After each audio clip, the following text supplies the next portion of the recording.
Hey friends, welcome back to my channel. Please do like share subscribe करना बिल्कुल ना भूलना। यहाँ पे जो है शी चिल्ला रही होती है गू के ऊपर कि प्लीज़ उसके बच्चे को कुछ नहीं करो, लेकिन उसने शर्ट जो रख दी होती है सो रख दी होती है। अगर आपने नहीं सुनी अगर ये शर्ट तो मेरे नेक्स्ट वीडियो में मिल जाएगा, आप कम्युनिटी पोस्ट पर जाके चेकआउट कर सकते हैं, या फिर फ्रेंड आप मेरे चैनल को सब्सक्राइब कर लो, वहाँ मिल जाएगा। यहाँ पर कहती है हाँ या ना। अब यहाँ पर वो उसकी बातों को कुछ समझ नहीं आता इसका आंसर क्या दे। तभी यहाँ पे वो बोलती है देखो गु इससे किसे मत करो प्लीज़, लेकिन फिर वो फ़ोन काट देती है और यहाँ पे उसे शर्ट मानना पड़ता है। उसके अलावा उसके पास कोई ऑप्शन नहीं होता। मतलब उसे अब जाना होगा अमेरिका वापस आरम के साथ। अगर वो नहीं जाएगी फ्रेंड तो आपको पता है कि क्या होगा। अब यहाँ पे बोलती है फ़ैन तुझे तो मैं छोड़ूंगी नहीं, क्या कर दिया तूने मेरी लाइफ के साथ, क्या करे। उसे समझ नहीं आता फ्रेंड कि वो किसको कॉल करे किसे कॉल नहीं करे, उसे कुछ समझ नहीं आता है। यहाँ पे बोलती है मुझे इन एनी हो अपने बेबी को बचाना होगा, चाहे इसके लिए मुझे कोई भी कुर्बानी देनी हो। दूसरी तरफ फैंग अपनी बेबी के पास आता है। यहाँ पे कहता है क्यों तुमने मुझे बुलाया इतनी जल्दी। यहाँ पे कहती है कि मैंने बुलाया कि मैं जान रही हूँ कि तुम बहुत ज़्यादा हैप्पी हो बेबी से लेकर, तो मैं चाहती हूँ कि इसका हम लोग एक प्यारा सा नाम रख दें।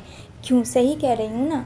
यहाँ पे कहता हाँ अच्छा तो तुमने इसलिए मुझे बुलाया। यहाँ पे वो बोलती है कि मैंने इसीलिए तो तुमको बुलाया था, तो मैं इसको एकदम से अच्छे से मॉमी वाला ट्रीट दूँगी। लेकिन यहाँ पे फैंग जो फ्रेंड साफ मना कर देता है गू को कि ऐसा कुछ भी नहीं है, ये मेरी बेटी है, इसकी ज़िम्मेदारी मैं दूंगी। तो यहाँ पे गू कहती है मैं भी एक बेटी को दूंगी। तो यहाँ पे वो बोलती है नहीं तुम बेटी नहीं, बेटी तो ऑलरेडी मेरे पास आ ही चुकी है। फादर मुझे कुछ चीज़ें को शॉर्ट आउट करना है, तो मैं चाहता हूँ तब तक इसकी रिस्पॉन्सिबिलिटी आपको दो, क्योंकि एक भरोसेमंद इंसान आप ही हो और कोई भी नहीं है। यहाँ पे बोलते हैं फादर ठीक है तुमने जो कहा है वो तो हो जाएगा, लेकिन हाँ मेरी बात ध्यान रखना एक चीज़, ज़रूरी नहीं है कि इसके मॉम डैड मर ही गए हों। एक बार तुम अच्छे से इस बारे में सोच लेना, जो होता है वो दिखता नहीं है।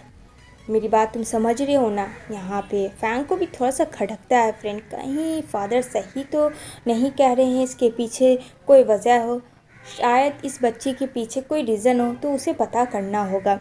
यहाँ पे बोलते हैं फादर कि एक बार तुम डिटेल में जान लो, हॉस्पिटल में जाके बात करना खुद से। यहाँ पे वो बोलते हैं हाँ फादर। इधर देखने को मिलेगा एक मास्क लगाया हुआ इंसान कैंडल के पास बैठा रहा एंड यहाँ पे उसने किसी लड़की ने उससे हेल्प मांगा होता है, जो कि वो मिस्ट्रेस होता है।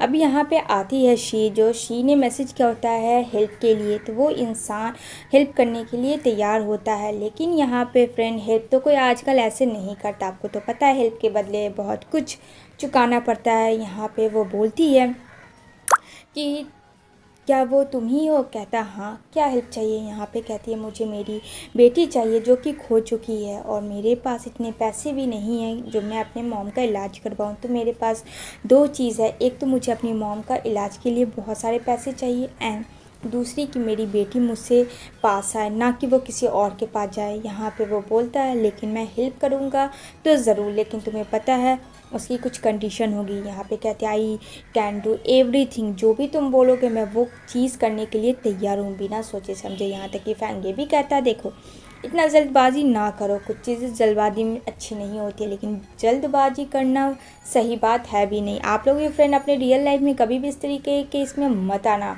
ठीक है ना। पहले सोच समझ लेना, फैमिली से डिसीजन करना एंड देन कुछ भी एक्शन करना।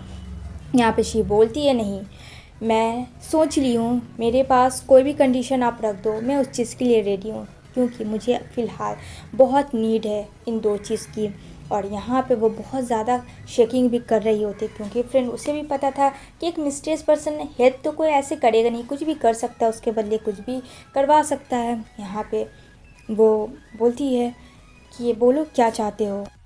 तो यहाँ पे वो बोलती है बोलो, क्योंकि यहाँ पे वो फ्लैशबैक में दिखाया जाता है फ्रेंड, जहाँ वो डॉक्टर के पास थी तो उसकी मॉम का जो है किडनी फेल हो जाता है, उसके किडनी के ट्रांसफ़र के लिए बहुत ज़्यादा पैसे यानी $2 मिलियन, एंड देन फ्रेंड उसके बेटे का जो ऑपरेशन है उसका अलग से सर्जरी जो होगा अगेन उसके लिए पैसे, ये सारी ट्रीटमेंट लगा के फ्रेंड बहुत सारे मिलियन उसे पैसे देने पड़ेंगे डॉक्टर को, जो कि पॉसिबल नहीं था। यहाँ पे फैंग जो है वो कुछ सोच रहा होता, तभी सोचने से पहले शी को वो अपनी बाहों में खींच खींच लेता है, ये दोनों क्लोज हो रहे होते। क्या लगता है फ्रेंड, इन दोनों के बीच में किस होगा या नहीं होगा? बिना चीटिंग किए मुझे कमेंट ज़रूर बताना। एंड देन ये लोग एक दूसरे के क्लोज ही हो रहे होते हैं, तो कबाब में हड्डी, इसके बिना तो स्टोरी अधूरी है फ्रेंड। तो वहाँ पे मिस गू का आता है, यहाँ पे कहती है क्या सोचा तुमने और क्या डिसाइड किया। यहाँ पे कहती है ज़्यादा चिल्लाओ मत, मुझे सब पता है, 6 साल पहले कार एक्सीडेंट करवाने वाला कोई और नहीं है, तुम ही हो, आई नो डैट। और मैं तो यहाँ पे वो बोलती है कि तुम्हारे पास क्या प्रूफ है। कहती ठीक है, फ़िलहाल तो मेरे पास कोई प्रूफ नहीं है, लेकिन मैं इन्वेस्टिगेशन ज़रूर करवाऊँगी और मैं ज़रूर लोगों को बताऊँगी। और यहाँ पे फ़ैन के कानों में फ्रेंड जो मिस्टीरियस मैन है वो कौन है ये तो नहीं पता, लेकिन फैंग है या फिर आरएम है, क्या लगता है आपको कौन है? वो बंदा सब इनकी बातें सुन रहा होता है और यहाँ पे कह रही होती शीख कि मैं तुम्हें कभी भी तुम्हारे चाल में कामयाब नहीं होने दूँगी, क्योंकि तुम्हें अब एक बीवी से नहीं एक माँ से तुम्हारा पाला पड़ा है। मतलब फ्रेंड एकदम से कंपटीशन हाई लेवल वाला हो गया था। तभी उसे याद आती है फ्रेंड मिस्ट्रेस मैन को लॉर्ड की बातें कि इन्वेस्टिगेशन में जो है कहीं ना कहीं गू का हाथ है, लेकिन ये श्योरिटी नहीं है। यहाँ पे अब श्योरिटी नहीं है फ्रेंड, बिना इन्वेस्टिगेशन के कोई किसी का अरेस्ट नहीं कर सकता है। अब यहाँ पे वो बोलता है क्या हुआ, तुम तो मेरे करीब आ रही थी। कहती है हाँ मैं जानती हूँ, लेकिन मेरी एक बात सुन लो, मैं पैसा मुझे चाहिए, मैं 2 बच्चों की माँ भी हूँ और मैं नहीं चाहती हूँ कि मेरे वजह से मेरे बेबी हर्ट हों। ये चीज़ तुम समझ लो, मैं अकेले नहीं हूँ, मैं एक मदर भी हूँ। अब ये बात सुन के फैंग को फ्रेंड थोड़ा सा तो अफसोस लगता है कि इसने तो सारी सच्चाई बताई, फ्रेंड इसने झूठ तो कुछ भी नहीं कहा। अब आगे क्या करेगा उसके साथ फैंग, ये तो जानेंगे फ्रेंड अब हम लोग नेक्स्ट एपिसोड में।